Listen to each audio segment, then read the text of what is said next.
Good day, everyone. Welcome to Sound Espressivo. I'm Ouspenskaya. I'm a pianist, and I'll be your host today. Sound Espressivo is a new generation of classical music competition, which offers contestants to perform in live broadcast television style from their own location anywhere in the world. We turn everybody's living room, everybody's studio, into a concert hall. Sound Espressivo panel of judges represents top-performing artists and music educators from around the globe. Sound Espressivo offers an unprecedented array of awards for musicians. Our guests join our podcast programs from their own locations, from anywhere in the world. They bring and share their musical gifts, their expertise, their personalities, their dreams. We present our guests' opinions, and we hope very much that our audience will benefit from hearing different and maybe sometimes conflicting points of view on classical music, music aesthetics, music business, and other topics which we raise throughout our programs. Welcome to our live podcasts. Meet the judges, music promoters and managers, and music educators. No matter where you are or who you are, music connects us all. We started with a dream, but now we are paving the future. Welcome to the Sound Espressivo Global Competition. Fully virtual, yet bringing musicians closer together than ever before, now on a global scale. True live, inclusivity, diversity, connection, community, an extraordinary array of judges. Get noticed by companies all over the world. Prizes, scholarships, performance opportunities. Apply to be a part of the most exciting congregation of artists like nothing you've ever seen before. We guarantee quality and leave no musician behind. We can't wait to hear you on the virtual stage.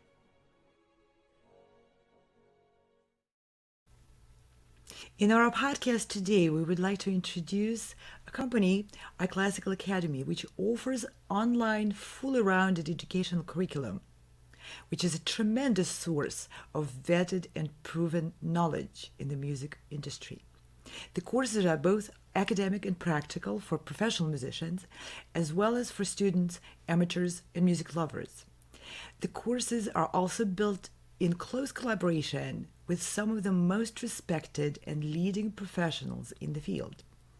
Recently, iClassical Company opened their collection of courses as a rounded curriculum where people can access all of what iClassical accumulated over the years, pretty much like a conservatory or a university offers to their enrolled students.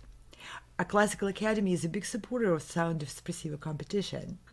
The company is sponsoring prizes for winning contestants, which are specifically designed to help musicians be better equipped with modern tools of knowledge for progressing towards their goals as students and musicians. Today we invited Vardi, a renowned cellist who will be joining us from Madison, Wisconsin. Hi Uri, thank you very much for joining us today. Thank you for finding time to share with us your expertise and your opinions. And I know that's going to be very interesting for a lot of people to watch. It might be and it might not be. We'll see. We'll see. We would like to start the introduction of Uri Vardi, the cellist, with a short intro which precedes his course, currently available on iClassical website. Let's watch.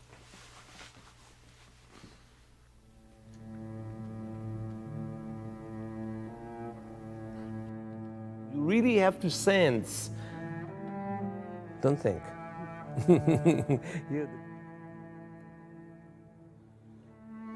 Hello, I'm Uri Vardi, the cello professor at the University of Wisconsin-Madison, and I'm happy to share with you my ideas during this course of cello fundamentals.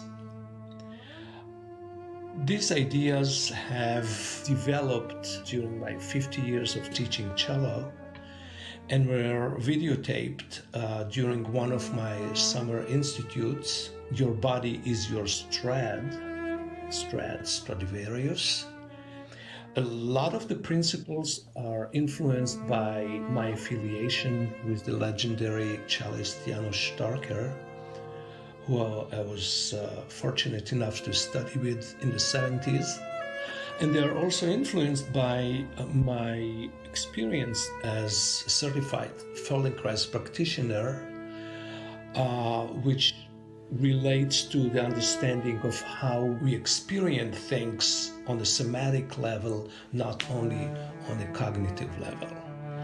The fundamentals of healthy cello playing involve deep understanding of natural laws of physics. And deep understanding means that we can relate to sensations in our body with a lot of minute details. For instance, we relate to sensation of differences in weight. We relate to the sensation of different speeds of movement. We relate to the sensation of pulse. All of those things need to be investigated on a very deep level. And now the principles cover what I believe is the whole range of topics involved with healthy cello playing. Healthy cello playing includes flexibility to change things as they come, and not just to adhere to one way of doing something and perfecting that one way. So I'm very much in favor of exposing students to many, many different possibilities. Another important principle is understanding habitual patterns. We all have habits, but many of us are not really aware of our patterns. All of those things are being dealt with in this course. I hope you enjoy it.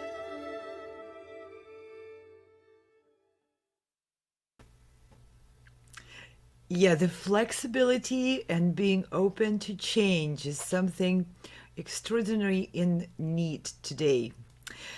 You are an established performer. You collaborated with some of the most renowned and influential artists of our time. You're award-winning specialist in Feldenkrais method since 1999, and your personal path to becoming a professional artist is somewhat unusual, as you didn't start as a proverbial child prodigy at 5. You started when you were 14, and you overcame quite a few prejudices against a late start, for instance, and some very real challenges on your path towards prominence in our profession. You also are coming from a family which survived probably one of the worst tragedies in the century, the Holocaust. So you must have learned a thing or two about resilience, what it truly means. If I may read a quote, which I really appreciate, one of my favorite quote of yours, in fact, and I resonate with it very much. Can I quote you? Sure. I don't know what you're going to quote. Of course you don't. That's the whole point. But you said that. You said that I look at music as a communicative art. You communicate what you believe life is about and how you feel about it. So. I second. You second? You better. But seriously, today's situation is a devastating circumstance for the performing arts and education. And you're a veteran in both fields. And veterans in the fields are oftentimes perceived as conservatives of the field. And you're talking about flexibility and about being able to reassess the habits and all that progressive stuff. What is your professional response to all the challenges we're facing right now? How do you approach your own personal and your professional work today? Well, the first thing that I was encountered with when we were locked in was dealing with my panic. What's that all about? Just dealing with looking inward and understanding how I respond to the situation. Once that was there, I took it right away into becoming, looking at it as a challenge that has a great opportunity to teach me something. Something that I didn't experience before, I didn't know before, and I was right there, eager to learn from the situation. So the COVID became my teacher. Incredible. So it's not that I wanted to feel sorry for how terrible it is that we are at this situation right now, but this is a fact. This is where we are. What do we do with it? That's it. And then you can call in your understanding of what it is that is important in life. And for me, communicating through music is very important, has always been, either by sitting and performing for audience, or by sitting with a student and seeing who that person is and how I can help that person grow to fulfill more and more and more of who they are and what is there, so that they can communicate better with their audience what they want. So all these things have been challenged by the new way of dealing with life. And so far, I have to say that after so many months, I'm quite enthusiastic about a lot of things that I learned from it, including what we are doing right now, because I've never experienced anything like that, or teaching through Zoom. Exactly. That is incredible. Turning obstacles and harsh conditions and unexpected, shocking situation into a teacher. What a phenomenally empowering philosophy. Well, thank you. I just cannot help it because, as you said, I come from my background is of being haunted from the time that I remember myself by the horrors of my parents' experience.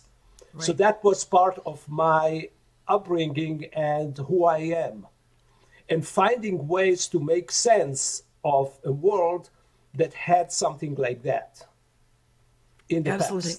past. Another thing was that when I moved to Madison 30 years ago from Israel, I was on the tenure track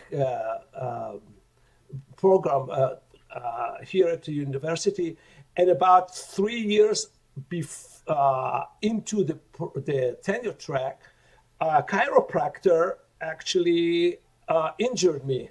Oh my gosh! And he pinched a nerve in my neck, and for 8 months I didn't know how to use my left arm at all.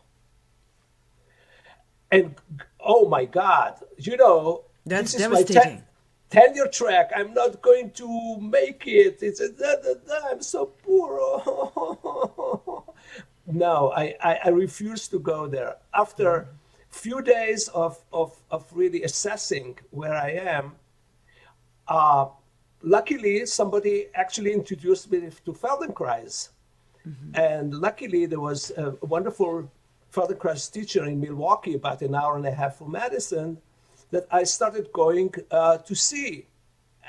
Her name is Anna Johnson, and she's now in New York. But actually, I became so fascinated by this method because it really resembled so much of my understanding about learning and teaching. So I started getting into it, and make long story short, I was lucky enough to to win an award from the university to go and study for 4 years the method. And I cannot, to see this unfortunate thing that happened to me with a chiropractor turned into something that I'm using now since 25 years. Incredible. 24 years. Incredible. Yeah, we hear the stories, and it's so important to hear from the person who had experienced it, turning potentially devastating circumstance into the wealth of knowledge and wisdom and understanding. And it's all in the attitude. Just to go forward and look for how you can make the best out of it. And the result is so unexpectedly positive. Isn't that amazing? Yeah. First of all, the idea that we can determine by plan or willpower what the future will be is, I think, crazy. That's well put. Yeah, we cannot. I think the more you live the moment and do whatever you can without thinking too much linearly, where it's going to lead, almost like you start something and you already plan what the outcome is going to be. It never works. No. And that's not the way naturally things work.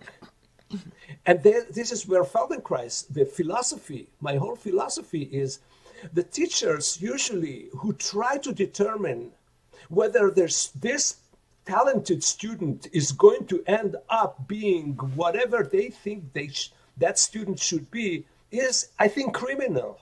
I'm sorry. I think this is something that is very dangerous. We have no say about the future of our students, and we have no right to determine for them how this should be.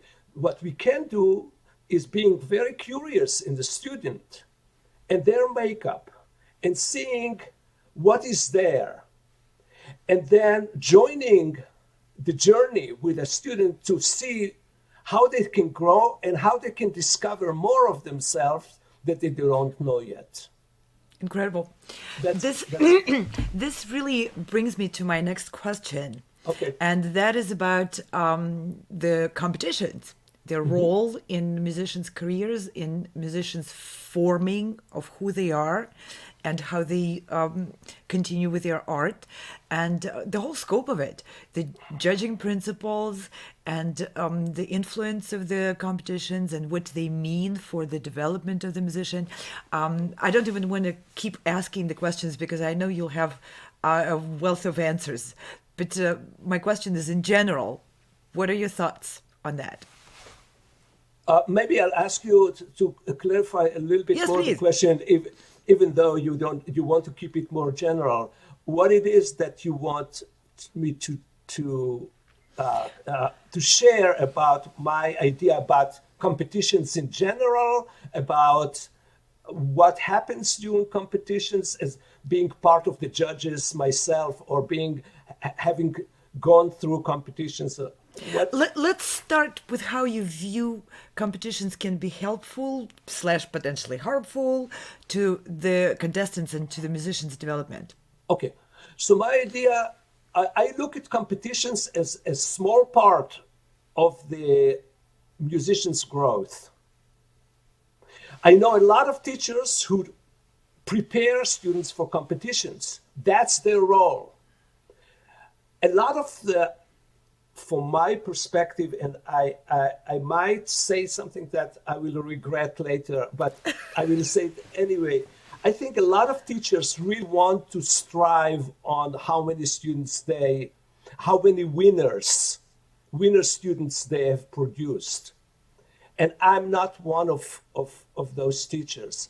I look at competitions as a tool for like a milestone for a student or for a musician to assess where they are and get some recognition for that. Mm-hmm. I strongly believe that failing is a very important part of growth. You learn more from not succeeding than from succeeding. So I know that actually my wife is a further cross practitioner too, and we together created a summer institute which is called Your Body is Your Strad, which focuses on understanding kinesthetically on the sensory level, gaining information, not just cognitively and orally. So understanding ourselves and connecting through the body, through the sensations. So we both are usually invited once or twice a year to work with New World Symphony fellows in Miami. And my usual focus with the fellows who take private sessions with me there is, and they are preparing for auditions, competitions, it is how they can bring more of themselves into the audition rather than be so preoccupied with the perfection, intonation, rhythm, dynamics, and all of the above. Authenticity, yeah. Yeah, just protecting themselves from not being perfect. The moment that you spend a lot of energy protecting yourself from something, you deprive yourself from the ability or from the creative forces that are essential when you perform in any capacity, whether on the concert, in the concert hall, or during a competition. So it is important to be in touch with yourself all the time and not just focus on little minute details that you know that the judges are going to look for, and if you are not going to be perfect, they are going to send you away.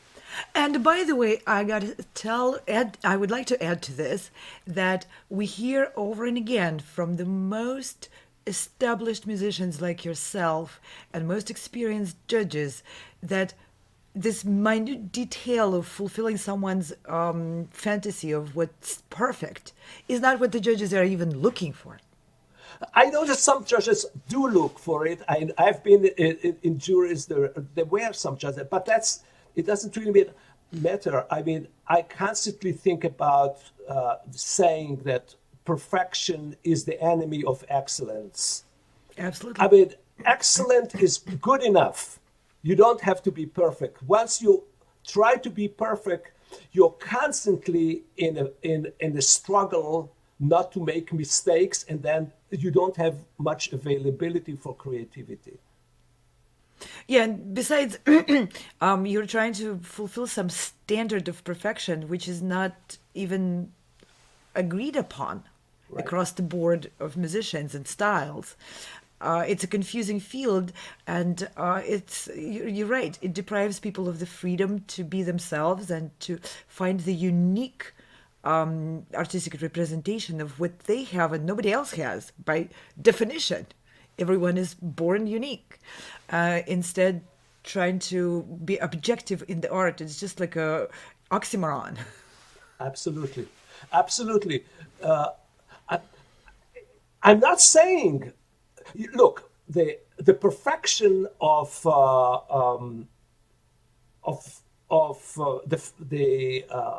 the tools or technique is important. It's not the perfections, but really being very attentive to the minute details. If you need on the string instrument, you need to work on intonation and know what real centered intonation feels like. It's not what your tuner is telling you. Mm-hmm. It's not what somebody else is telling you. I've been seeing during competitions sometimes teachers of students doing this, standing back and doing this and doing this and doing that for students. And so the students become so reliable on the opinion of others. Dependent on somebody else. Yeah. Right? Rather than building this knowledge internally for themselves. Pulse, understanding what pulse feels like. It's not what your metronome is telling you. Yeah, all of those things. I mean, I'm a great believer in experiencing many different experiences during the preparation of a piece. I don't believe that it is good to become focused on the right way, the one way of doing something and perfecting it. I would challenge and do a lot of different experimentations with fingerings, bowings, different types of shifts on the cello in order to become clearer about my authentic understanding of that particular part in the piece, not what my teacher is telling me that should be. I can always tell my students, okay, you did it after experimenting all these things, and I just hate it. I can say that, but that's my opinion, and I'm their listener. At the end of the day, they are going to be the ones who are going to decide how to do, but they cannot decide if they haven't gone through different experiences that led them to the decision. Yeah, that's so important to be in touch with oneself as an artist. Let's see a little bit of snippets of the course which you recorded for our Classical Academy and which people can access through the Our Classical Academy website and their offering.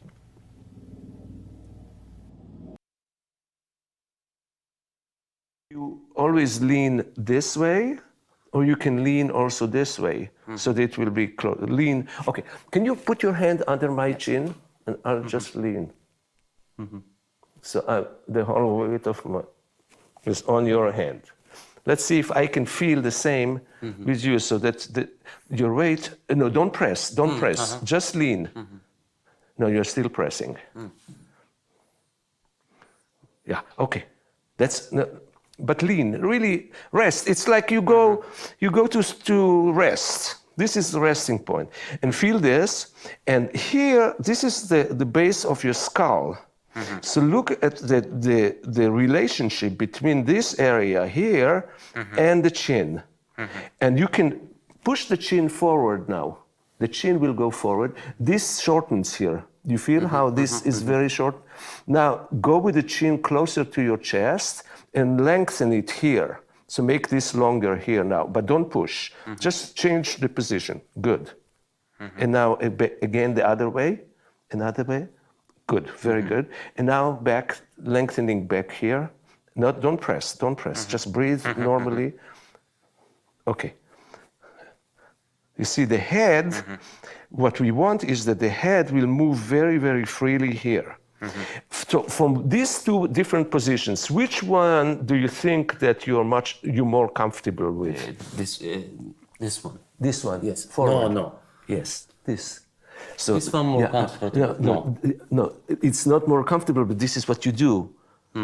So play just the right hand and see what happens between your chin or between this part when you just want to start playing with the right hand.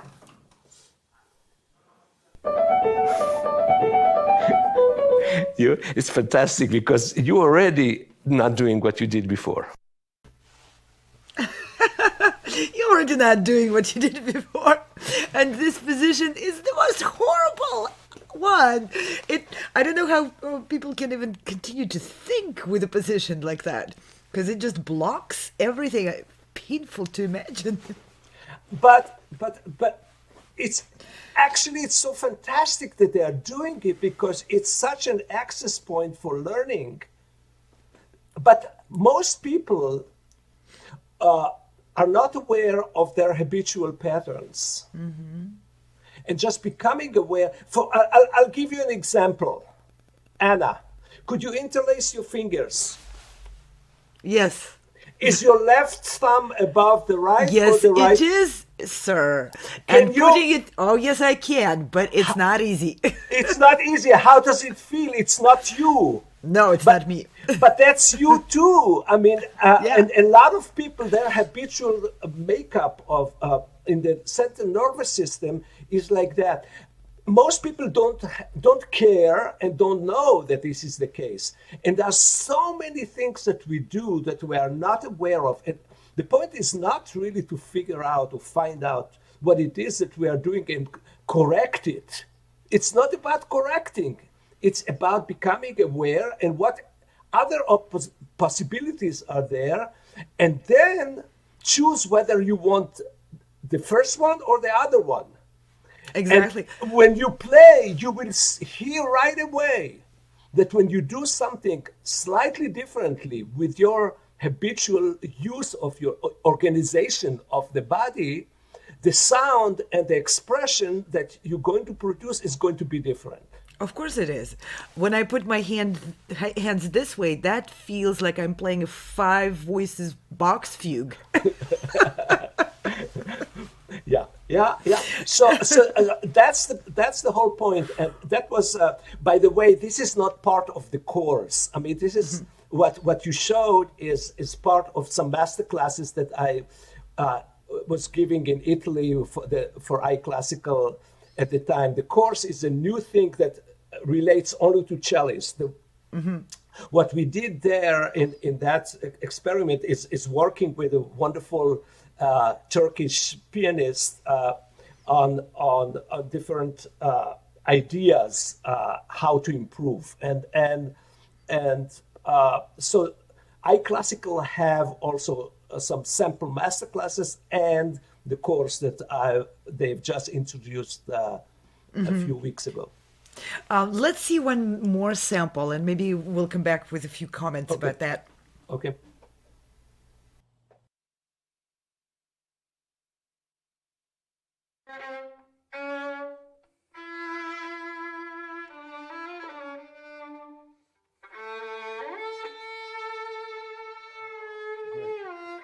How does it feel when I'm actually pressing very lightly, or not so lightly, on your shoulder when you play? It's Yeah, it makes it a little bit more relaxed. But do you feel that it becomes less secure? The violin becomes less secured. a little bit because I hold more here. Okay, so that's, I think, part of the reasons why you're so tight here. Because you're afraid somewhere, even without thinking, that the violin is not secure enough there. So let's see how we can bring, actually, I'm going to hold the violin for you. And I want you to tighten the shoulder again, make it high. No, just this one. Now you will differentiate between, see what the sides of your ribs are going to do, and now drop it completely. Okay, and now lift the arm to hold the violin. But the violin is, and lift and bend the elbow a little bit, okay? And now let's see, keep it there, and let's see how much. And now what you can do is a little bit, when you tilt the head this way, you don't really have to do it together with lifting the shoulder. Then it's a little bit too far maybe, but it will have to be related to your rib cage also. So you can actually bring everything there, actually lean the other way. So make this side more open. The other way, yes. Do it once like that now. And is it easier to hold the violin now without tightening the shoulder?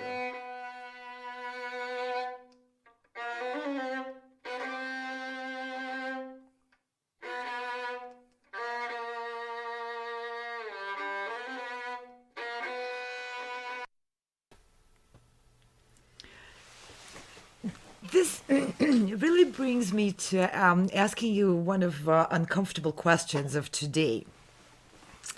So you created a comprehensive course for iClassical Academy, which is a step towards online learning. And that's something we all struggle and talk about and engage in a lot more than we expected 6 months ago.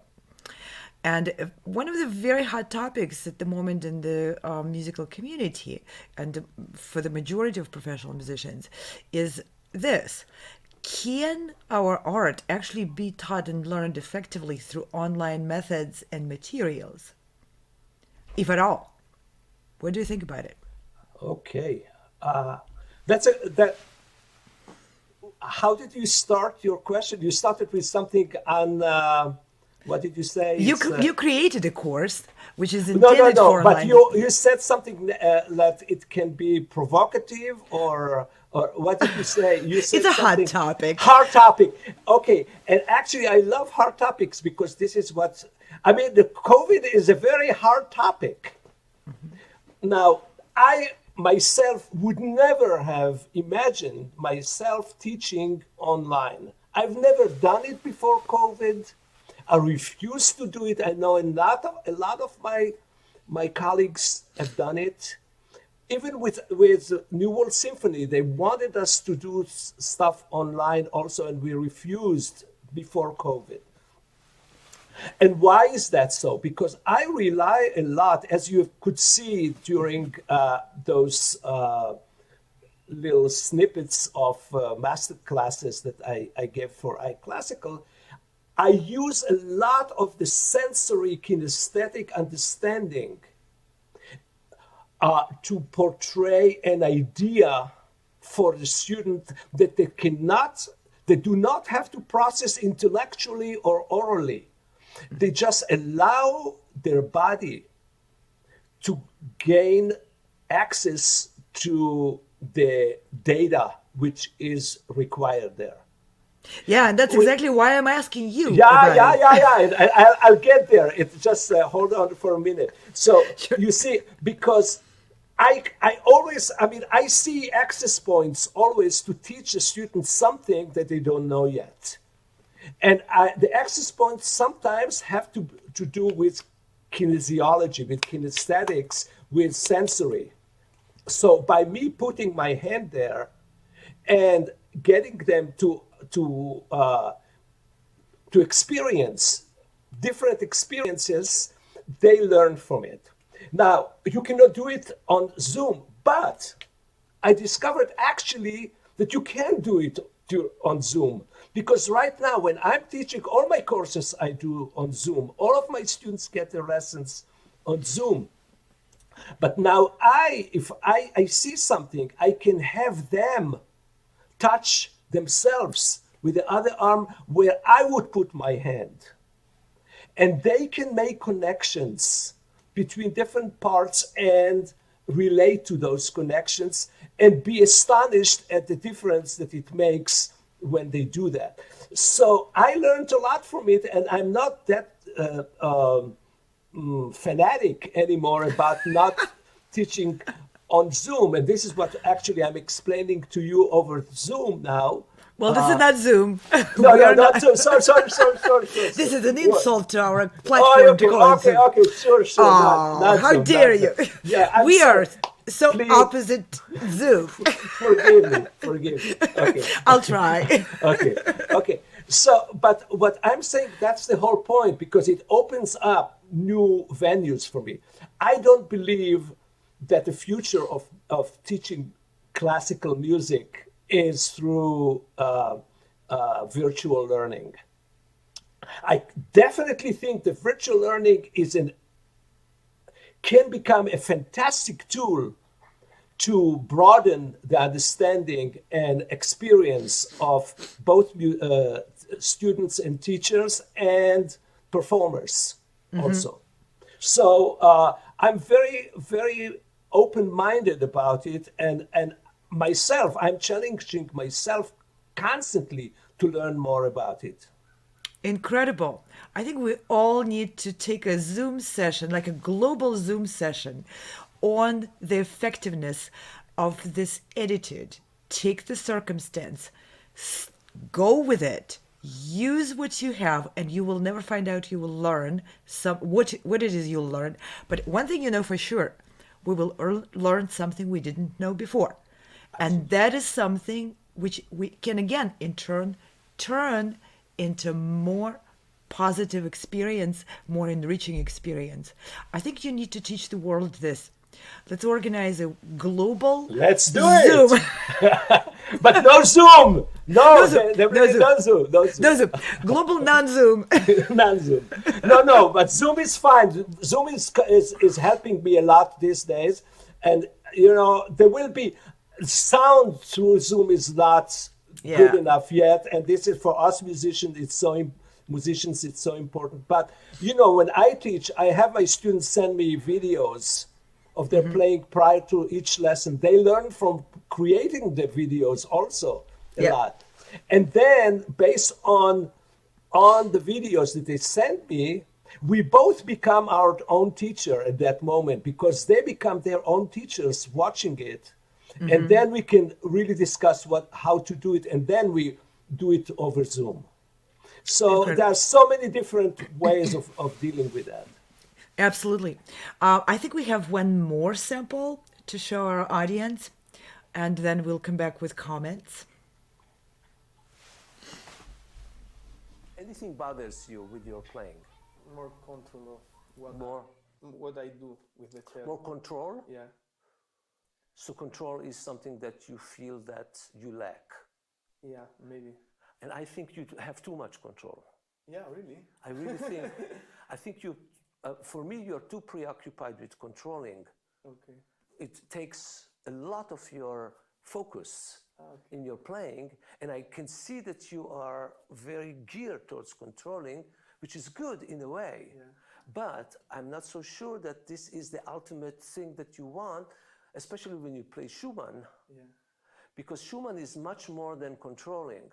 Yeah. Schumann was very, very uncontrolled. And I want to try something. Yeah. I will put this chair here, and I want you to put this foot on the chair, straight, like this. And you put this foot on this chair, straight, and play the opening.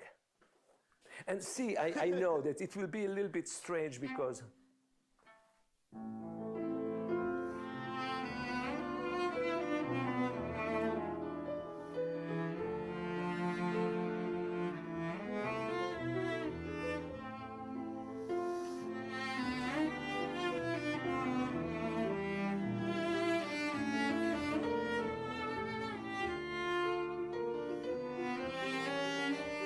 not big difference, right? Yeah. Sounds beautiful as before. Why do you think? Okay, that's enough. It just. Why do you think I wanted you to do that? Maybe when I play, I am really behind, no? Or you're behind, and your feet have no part in your playing at all. And it's not bad, but it puts you in a certain place where the range of expression becomes quite limited, because a very important force or resource of power is missing. If you do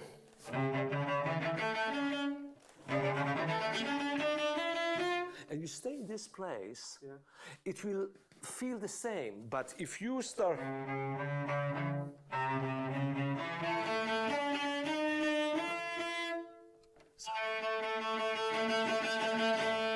by just speeding up and coming closer and closer and closer to the frog, you will immediately gain the momentum.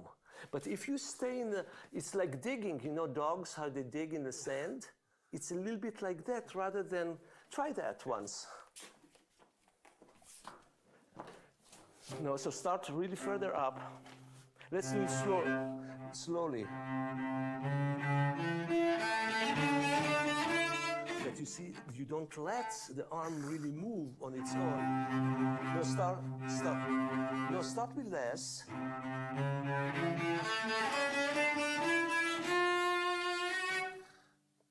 Let go.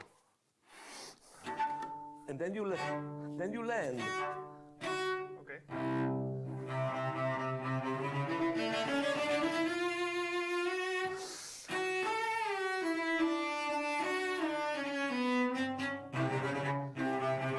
Start here, less bow. It's not flautando. Yeah. It's you can.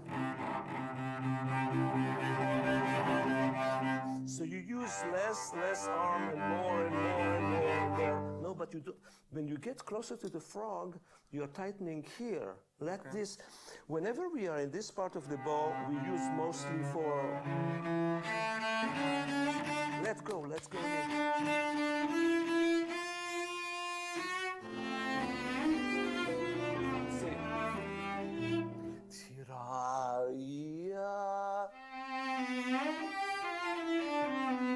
Something happens between those two notes that is not the same as before. There's something about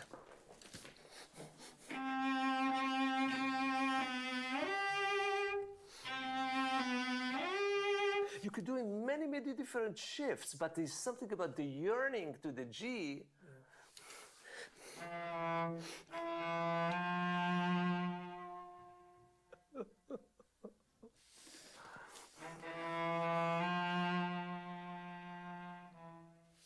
Something that the shape of the phrase is almost reflecting directly from an emotional part rather than thinking about the technique so much. And this kind of music, fantasy, there's a lot of fantasy there. Yeah.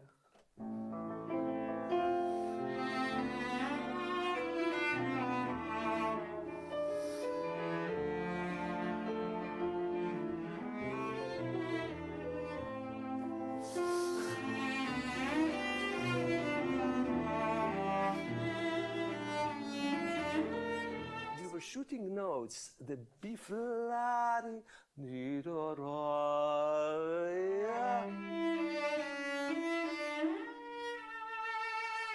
This is where the real music is. What I see in your left hand is a lot of vertical action of the fingers, rather than a combination of vertical and horizontal motion. So you want to mix them a little bit more if you can. Try it one more time. And keep your feet. Yes, yes.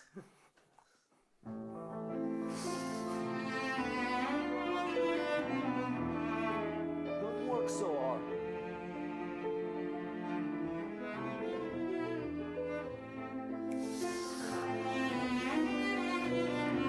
Yeah. That's the old one.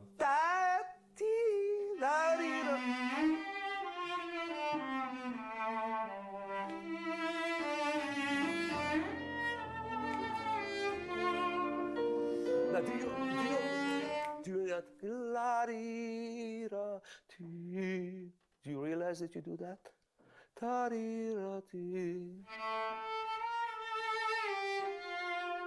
See, the bow speeds up in the middle of the note. Do you want that? No.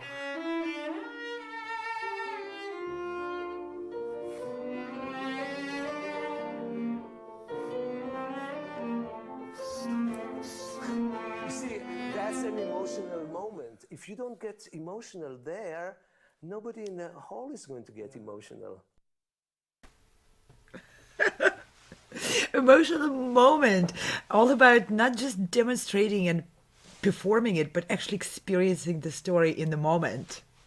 Absolutely, absolutely. It doesn't mean that we have to live it. It's important to allow everything that we have experienced before to come across as with the least attempt to controlling it from here. We have to trust that our system is smart enough that what it learned from all of our experimentations at home, in the practice room, it has gotten the point. We don't have to get involved now. We should just allow it to come out spontaneously. Absolutely. Part of the problem is that when we are in the practice room, we really look at minute details. This is what we do in Feldenkrais also when we learn about our habits. Mm-hmm. We become very tuned to tiny little differences in experience of weight and all of those things. Once the system has gotten the point, we have to stay out of the way and allow it really to come across with no, not trying to hold it together and be afraid that something will get lost. Yeah, absolutely. I can liken it also to speaking a foreign language. For instance, for me, and I believe for you as well, English Yeah. is not our native No, tongue. no, no. And we all start by learning translation from our native language to the other language we're attempting to learn. And the whole point is to get to the point where you stop translating. Right. And start actually expressing in that Right. new language. Right. Music being a language, it's so important to let go of the translation process. Absolutely. And let go of the punitive, don't make a mistake, don't make a mistake, all that part. Yeah, you better remember what we just taught you. That part, but on the process, it's important to get used to focusing on the details and then allow the system to function and make mistake. If the system hasn't got it yet, there's another chance next time. Well, I was also taught as a, upcoming artist, not as a very young student, but maybe in my teens. I was also taught to experiment with, let's make all mistakes you can come up with and see what you make out of it as you go with the next phrase. Let's play the wrong climax and see what happens with that, what you can do with this. Right. Because sometimes what may be perceived as a mistaken articulation, mistaken phrasing, mistake even in the note, may actually be an opportunity to express something you haven't thought of before. Absolutely. When I teach shifts, for instance, and then we see that students always miss the shift, but when you look more closely, mostly they will miss to exactly the same point, the same wrong note or out of tune note. So if instead of making them correct it, I make them intentionally miss the note, intentionally get to the note that they usually get to without planning it. And once they can master that, they can master anything. Yeah, that's the power of courage and experimenting. And that brings me to the next topic of our talk about courage and experimenting and flexibility and being open-minded, which is about performing on virtual platforms like the one we are using today. Because Sound Espressivo competition relies on the virtual stage, which is provided by virtual concert halls. Now, virtual concert halls, there's a lot of names in here. It's a new model broadcasting company which supports live music performances and programs with a cutting-edge broadcasting technology and television production systems. Now, here's an interesting point. It is a company which was created by musicians, by professional musicians, performers, and educators, in collaboration with professionals from the tech industry and from the television industry. We listened to people telling us how it's done by others from cross fields, cross industries. Virtual Concert Halls provides its services to some of the most renowned performing artists around the world. Grammy, Emmy Award winners, members of top orchestras and opera companies, faculty members of some of the most well-known music conservatories like Juilliard, Moscow Conservatory, Colburn School, Cologne, just to name a few. Now, Sound Espressivo competition swings the door open to this new age virtual stage of the future to the musicians and students, regardless of their location and regardless of their affiliation with the big name institutions. And we'd like to show a short snippet of how virtual concert halls started. And it started with an idea of 4 professional musicians to perform live despite the circumstances and despite how it sounded on Zoom and other video calling platforms. We're not using any of them. But there was a big journey and research, which we all embarked on in March. And as professional musicians, we learned so much on the way. Let's see how it all started.